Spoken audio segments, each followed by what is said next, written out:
People sometimes ask me what surprised me most when I became president. It wasn't the workload or,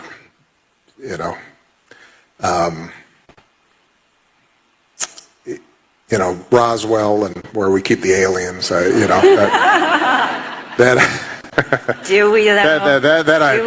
I suspected. And I speak to people about it. I've had actually meetings on it. People that are very smart and very solid have said they believe there is something out there. And, it makes sense that there could be. I've never been convinced, even despite that. I just, for some reason, it's not my thing. So you think, one, he knows, and two, he's open to transparency on UAPs? He certainly is very well informed on this issue. Leave it at that. I don't want to get ahead of what the president might want to reveal personally. But I've got to ask you, there's a show that's come out. It's called The Age of Disclosure. Yeah. Okay, I know everyone probably, right? Everyone asks you about it? Sure. It's a new documentary. We had repeated instances of something operating in the airspace over restricted nuclear facilities. It's not ours, and presidents operate on a need-to-know basis. Yeah.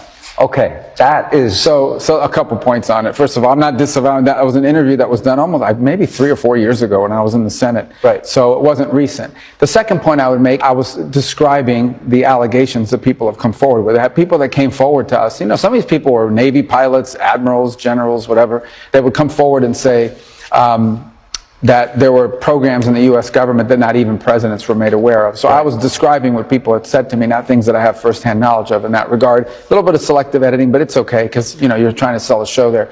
But the fundamental comments, I haven't seen it, but the clips I've seen and people have shown me are fundamentally true. And that is, there are things, we know this has been documented. There have been things that fly over the airspace, restricted airspace, be it where we're conducting military exercises or the like, and everyone in the government says they're not ours.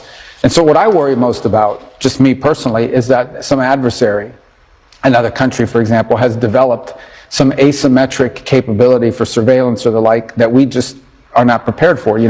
We're looking for missiles and fighter jets, and they're coming at us with drones and balloons.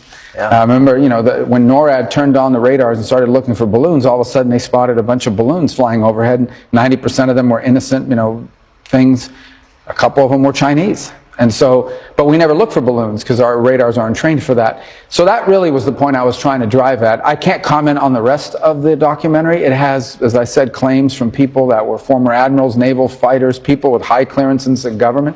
Some of them are pretty spectacular claims. I'm not calling these people liars. I don't have independent knowledge that what they're saying is true. Mm-hmm. The one observation I had is we had people that did very important jobs in the U.S. government who are saying these things. So we have people with very high jobs in the U.S. government that are either A, liars, B, crazy, or C, telling the truth. And two of those three options are not good. But I don't know the answer. I don't know the answer.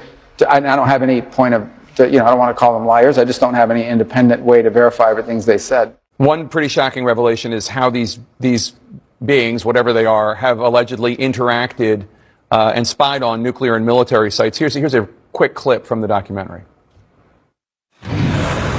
We've had repeated instances of something operating in the airspace over restricted nuclear facilities, and it's not ours. They have both deactivated and activated nuclear weapons with both the United States and Russia. These are otherworldly things that are performing maneuvers that haven't been seen. The UAP activity surrounding nuclear weapons is not a historic issue. It's an ongoing issue.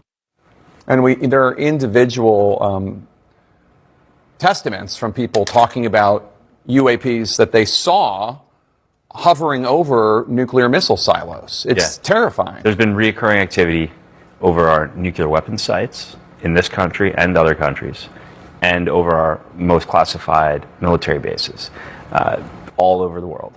And obviously that's concerning because even if you are someone who can't wrap your head around the fact that this is non-human intelligent life and we don't know what their intentions are, the alternative is it's an adversarial nation penetrating our most secure airspace. Those are your choices. Right, but I mean, as Rubio has said in your documentary and has said publicly as well, the Russians and the Chinese are not centuries ahead of us when it comes to this technology. No. Secretary Rubio makes it clear in the film, as do others, that we do not know where these UAP come from. Yeah.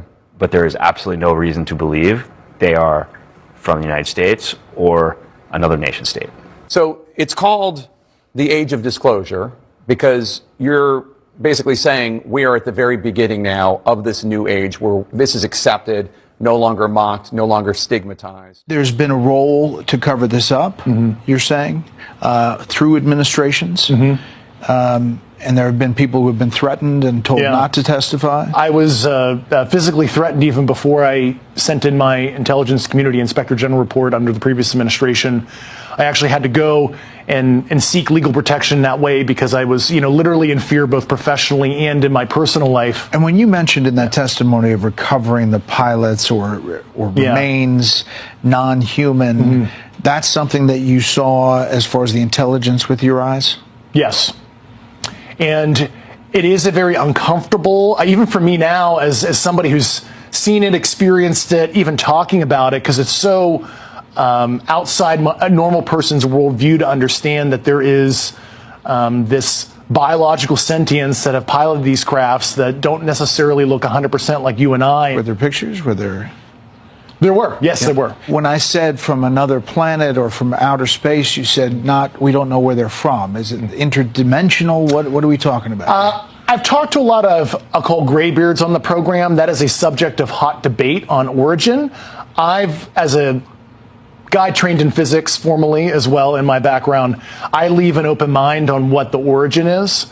Certainly, there is the extraterrestrial hypothesis, and they could be coming from elsewhere off Earth, but I don't usually go there because I did not see that data, and I'm not conversant in the high confidence theories that the U.S. government had. I'm not aware of any remains that the department has of any signs of extraterrestrial beings or activity or technology. You say the U.S. government knows, but there are many other governments around the world.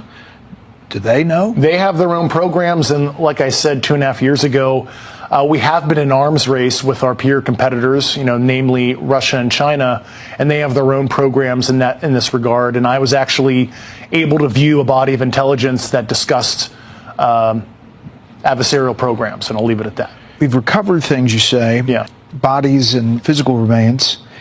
Was there a sense that the motive of how they got here, what they were doing, was it peaceful, not peaceful? We've seen a mixed bag of activity, and motive and intent, why they're visiting. That's, once again, that gets into our assessments, not necessarily, we can't quite understand the intent of some of the sentience and why they're visiting. Could it be because we have interesting genetic material on Earth? We're a Jurassic Park tourist attraction for them. Could be a myriad of reasons. For the other people who are coming out, you say to them what? You've obviously faced intimidation. You talked about harassment. There are reports that others have too. I say that there's hope.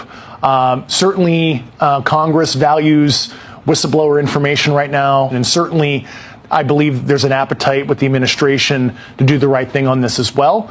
And there's some other things that are happening behind the scenes that I'll let the administration discuss when they're ready. Okay. Well, we appreciate your time, and we'll follow every element. It's fascinating. How big are the national security implications here? They couldn't be bigger. So this race, this secret Cold War race that our nation is in with adversarial nations to reverse engineer technology of non-human origin, the stakes are far, far greater than the atomic race. One of the interview subjects refers to it as the Manhattan Project on steroids. This technology could be used to cause significant destruction, but it could also be used to revolutionize the way we live. So there's a lot of pros and cons to this race. I think we're entering an era of unprecedented transparency and disclosure, and I think it has to happen now, as the film reveals, because the stakes couldn't be higher. We are in a very significant, high-stakes Cold War race with China and Russia, most notably China, and we know their intentions are not great. Yeah. And it's important that we actually win this race and lead in this new era.